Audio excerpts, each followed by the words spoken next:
It was a cloudy Saturday afternoon when I returned home from Chicago. The journey was long, the bus dusty, and my mind heavy. I had been away for months, working odd jobs to support my family. I couldn't wait to surprise my parents. I had promised to send money, but I wanted to come in person this time, to hand it over, to see their smiles. As I dragged my suitcase across the cracked pavement leading to our small apartment complex, I noticed something strange. The front door was open, but the inside looked empty. The living room curtains were gone. The television stand was missing. My heart began to pound like thunder. "Mom!" I called. "Dad!"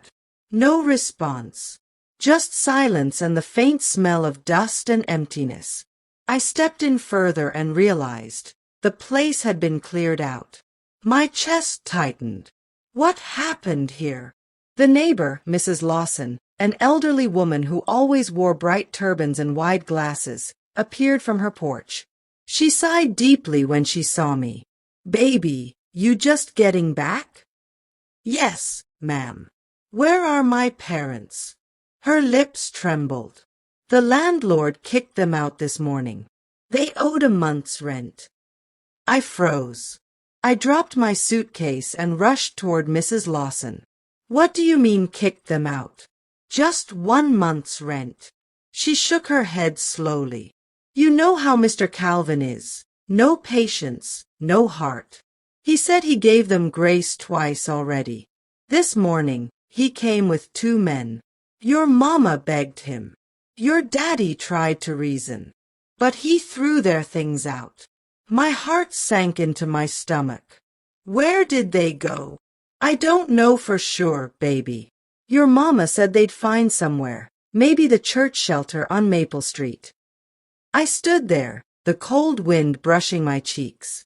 I felt helpless and guilty. I had been gone chasing dollars, and while I was away, my parents had been tossed into the streets. I whispered, "Lord, no, not my parents." I left my luggage with Mrs. Lawson and started walking fast, my sneakers hitting the pavement in rhythm with my heart. I called their phones. Both numbers went straight to voicemail. My father's voice message, calm, deep, reassuring, made tears rise in my eyes. The city looked different that day, colder, rougher. Every stranger I passed could have been them. Every park bench, every shelter doorway made me more anxious. I reached the church on Maple Street. It was one of those old brick buildings that had seen decades of both prayer and pain. I ran to the entrance and found Sister Clara, a plump woman who ran the soup kitchen. "Have you seen my parents, Frank and Lillian Harper?" I asked breathlessly. She nodded gently. "Yes, honey. They were here earlier. Ate some soup, then said they were going to find a place to rest by the old community center." I exhaled shakily. "Thank you." When I found them, my heart broke. My father was sitting on a low wall near the community center, his shoulders slumped, his face pale with exhaustion. My mother sat beside him, holding her small handbag like it was her last possession. "Mom! Dad!" I shouted. They looked up, stunned. "Diana!" my mom gasped, her eyes widening. She stood, tears already falling. "My baby, what are you doing here?" I ran to them and hugged them both tightly. "What happened? Why didn't you call me?" My father sighed heavily. "We didn't want to worry you. You've been struggling already, working 2 jobs. But you got kicked out." I cried. "Why didn't you tell me?" My mother sniffed. "We thought we could pay it soon. It was just 1 month. I begged that man, but he wouldn't listen." I felt anger boil in my chest. "Mr. Calvin has no soul." Dad rubbed his eyes. "He's just a man doing his business. I should have handled things better." I shook my head. "No, this isn't your fault. None of it." That night, we sat together in a small park. I brought sandwiches from a nearby store, and we ate quietly under the dull streetlight. My parents looked older, weaker, worn down by life's weight. As we ate, my mind wandered to when I was little, back when things were simple. Dad used to work at the auto repair shop, always coming home with grease on his hands but a smile on his face. Mom sold homemade pies in the neighborhood. We didn't have much, but we had laughter. Now, everything felt fragile. Do you remember your 12th birthday? Mom asked softly, breaking the silence. We couldn't afford much, so your dad made a cake out of cornbread and jam. I chuckled through my tears. And we danced to old blues records. She smiled sadly. We still have joy, Diana, even in this.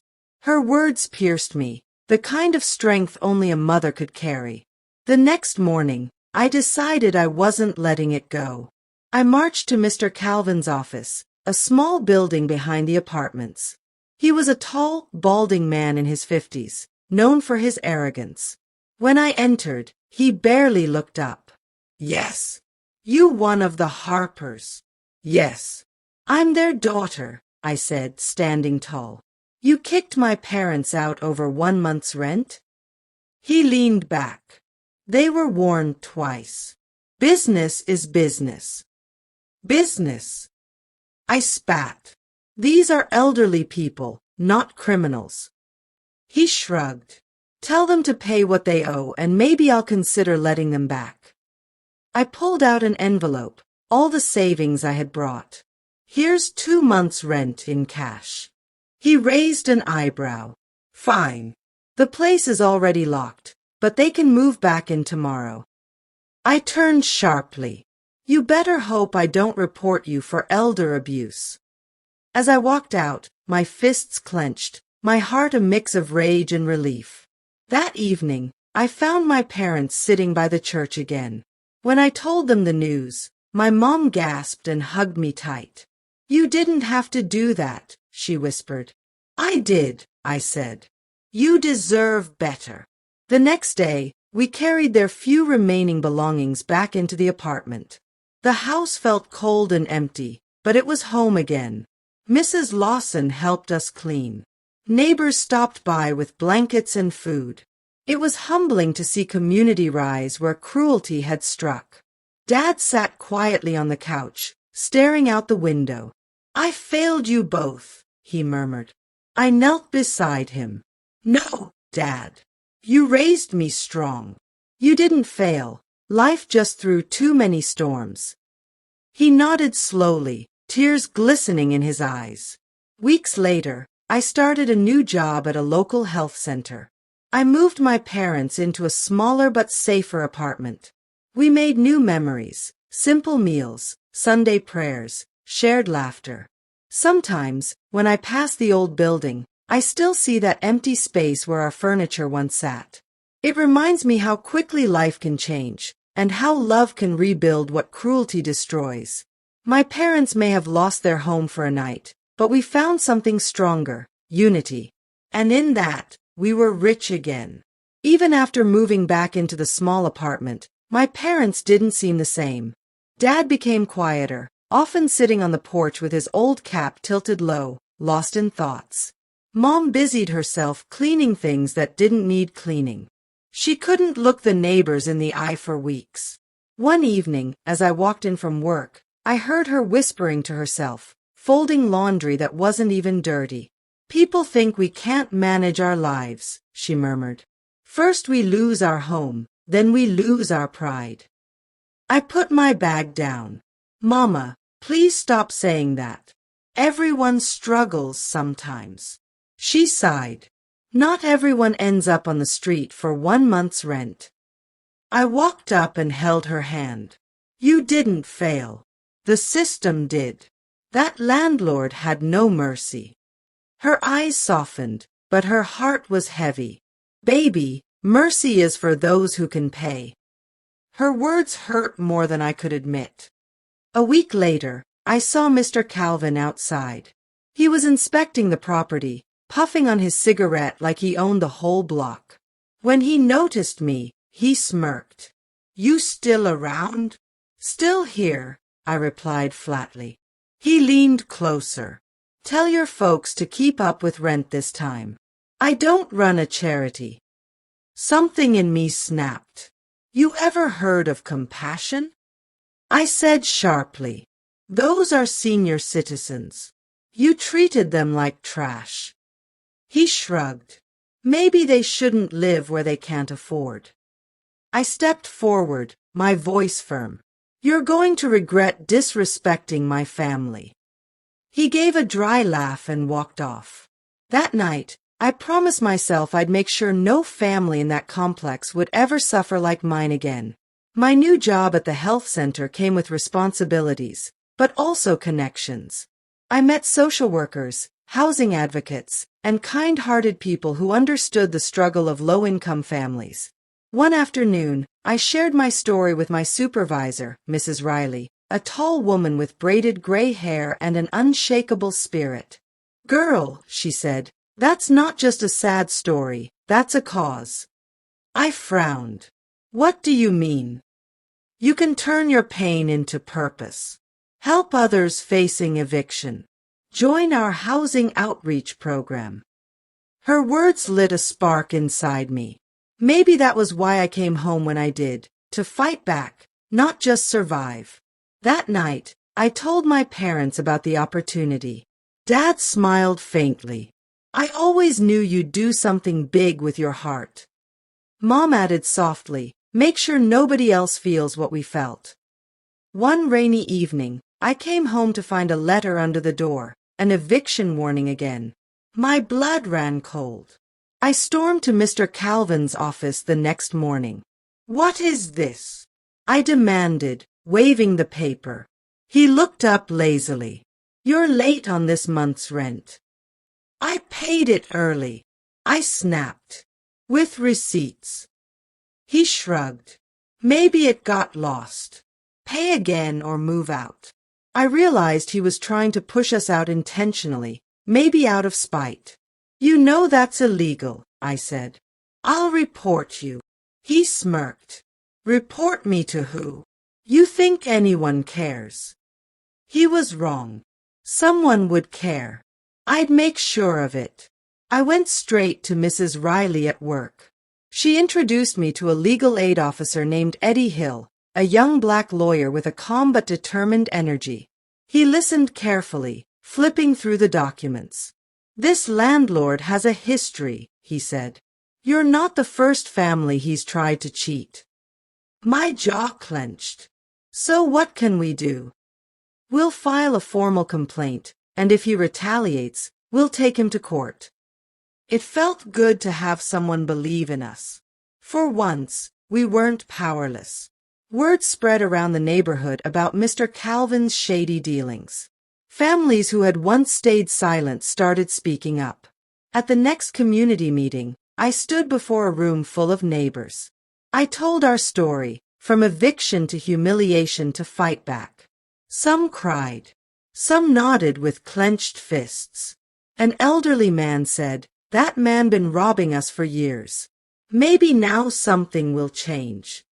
From that day, people started calling me Miss Diana the Fighter. I didn't choose the title, but I wore it proudly. Just as things started looking up, Dad's health began to fail. He'd been coughing a lot, ignoring it, saying it was just the weather. But one night, he coughed so hard he could barely breathe. We rushed him to the hospital. The doctor diagnosed him with pneumonia. Mom broke down beside his bed. Lord, haven't we been through enough? I sat there holding Dad's hand, whispering, You'll be okay, Daddy. We need you. I need you.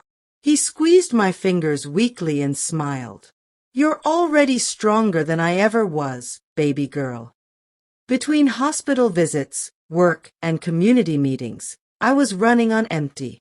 But I couldn't stop, not when so many people depended on me. Eddie, the lawyer, began spending more time helping me organize. One evening after a long day, he said gently, You've been carrying too much, Diana. You need to rest sometimes. I laughed weakly. Rest doesn't fix injustice. He smiled. Maybe not. But strength does, and strength needs rest. It was the first time I allowed someone to care for me in months. And deep down, I knew something was growing between us, something quiet but real. When Mr. Calvin tried to raise rent illegally again, the whole neighborhood finally snapped. We organized a peaceful protest. Mothers, elders, teenagers, even church members. We held signs saying, "Homes are human rights," and "Stop exploiting our elders." News cameras showed up. Mr. Calvin came out furious, shouting, "You're all trespassing." But Eddie stepped forward calmly and handed him legal papers. "Actually, sir, you're under investigation." For the first time, Mr. Calvin's smirk disappeared. The case went to housing court. I sat beside my parents, my hands trembling but my heart steady. Mr. Calvin's lawyer tried to argue it was just business. But Eddie presented the receipts, testimonies, and video clips from neighbors. When I was called to speak, I told the judge, "My parents worked hard all their lives. They were thrown out like trash for owing less than a week's groceries. No human deserves that." The courtroom fell silent. 2 weeks later, the judge ruled in our favor, ordering Mr. Calvin to pay damages and publicly apologize. Justice, finally. The victory wasn't just legal, it was emotional. Dad cried when he heard the judgment. Mom hugged me so tight I could barely breathe. "You brought back our dignity," she whispered. The community threw a small cookout to celebrate. Music, laughter, and the smell of barbecue filled the air. For the first time in a long time, my parents smiled freely again. Eddie stood beside me, watching the crowd. "You did that," he said quietly. "We did that," I replied. And for the first time, I felt peace. Months passed. Dad recovered slowly. Mom started volunteering at the shelter that once fed them. I took a permanent role with the housing organization, helping families secure homes and learn their rights. Mr. Calvin eventually sold the building and left town. No one missed him. On a bright Sunday morning, I stood on the same porch where I once found emptiness. Now it was filled with potted flowers, laughter, and hope. Life had come full circle. 6 months later, my life had changed completely. I had become one of the lead coordinators for the city's Housing Justice Network. What started as personal pain had turned into a movement. Every week, I spoke at community centers, schools, and churches about tenants' rights. One night after a long talk, an elderly woman came up to me. "You remind me of my daughter," she said softly. "She passed before she could fight for herself. Thank you for fighting for all of us." I hugged her, tears in my eyes. "We fight together, ma'am. Nobody stands alone anymore." Eddie became my anchor. We spent countless evenings working side by side, reviewing documents, attending town halls, and sharing late-night takeout. One evening, as we walked home under the dim streetlights, he said, "Diana, you've changed this whole neighborhood." I smiled. "I didn't do it alone." He stopped walking. "No, but you inspired it." He smiled proudly. "You always were a stubborn one." Then he grew serious. "Don't forget to live your own life too, baby girl." I nodded slowly, realizing he was right. I had been fighting so hard, I'd forgotten to breathe. News of our victory spread beyond our block. One day, I received a letter from City Hall, an invitation to speak at the Mayor's Housing Summit. I almost dropped it. At the event, hundreds of people filled the hall. Activists, government officials, families, all listening as I stood behind the microphone. "My parents were evicted over 1 month's rent," I began. That day, I realized homelessness isn't just a tragedy, it's a warning. When one family loses shelter, the whole community loses safety. When I finished, the room erupted in applause. Even the mayor stood up. Afterward, Eddie whispered, "You were born for this." I smiled. "No, I was broken for this." And sometimes, broken things shine brighter. With support from donors and activists, we launched the Harper Hope Foundation, named after my parents. Our goal was simple: to prevent evictions and provide emergency rent support for struggling families. Mom handled the kitchen team, organizing food drives. Dad repaired donated furniture for families moving into new apartments. It wasn't just charity, it was redemption. The same people who once lost their home were now giving homes back to others. One afternoon, while checking the foundation's mail, I found a letter from a new landlord at our old apartment complex. They were offering me a position as a property advisor, the very place we were once thrown out from. It made my heart ache. Life had turned a full circle. When I told Eddie, he said, "You could take it. Make sure no one else suffers like you did." So, I did. I returned to the same office where Mr. Calvin once sat, but this time, I was the one making decisions, fair, humane, and compassionate. One warm summer day, we held a block reunion. Families gathered, old neighbors returned, and the streets buzzed with music. Children ran around with balloons, while the elders told stories under the big oak tree. Mrs. Lawson, the woman who'd first told me about my parents' eviction, hugged me tightly. "You see, baby," she said, "God don't sleep.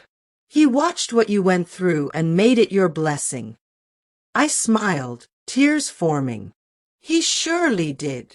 Weeks later, Eddie and I attended a community awards night. They called my name for Humanitarian of the Year. As I stepped onto the stage, Eddie followed me up. He took the microphone and smiled. This woman didn't just change a neighborhood.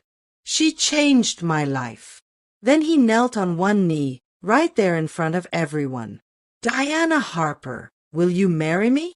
The crowd gasped, then cheered. I covered my mouth, tears streaming. Yes.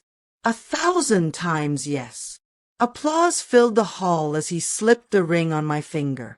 Our wedding was small, simple, and beautiful, held in the same church that once gave my parents food and shelter. Mom cried through the ceremony. Dad danced even with his slow steps. As we said our vows, I looked at Eddie and whispered, "Thank you for believing in me." He replied, "Thank you for showing me what love with purpose looks like." The choir sang softly, and for the first time, every pain I'd ever known felt like it had been preparing me for this moment. Marriage brought happiness, but also new challenges. Running a foundation wasn't easy. Grants were delayed, volunteers argued, and bureaucracy piled up. One night, overwhelmed, I sat at my desk, head in my hands. Eddie came in quietly and placed his hand on my shoulder.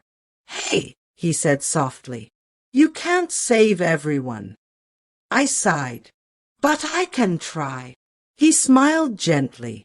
"Then try, but don't lose yourself in the process." His words reminded me that even heroes need rest, and love was the safe place I had fought to create. Mom's health started to decline, age catching up with her. One morning, she told me, "If I go before you, promise me something." "Don't say that, Mama. Promise me," she insisted gently. "Keep helping people. Keep faith alive." Tears filled my eyes. "I promise."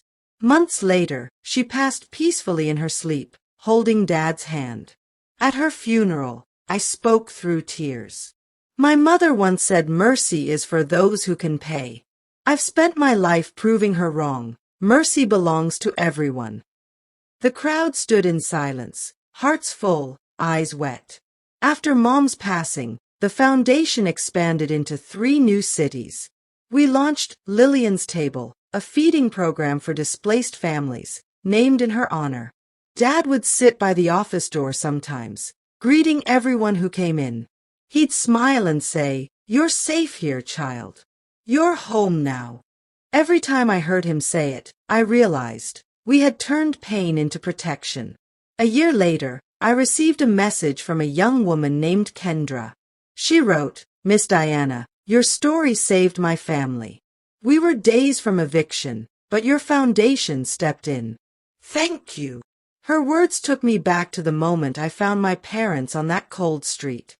The pain, the shame, the fear, all of it had led to this, a world where someone else didn't have to suffer.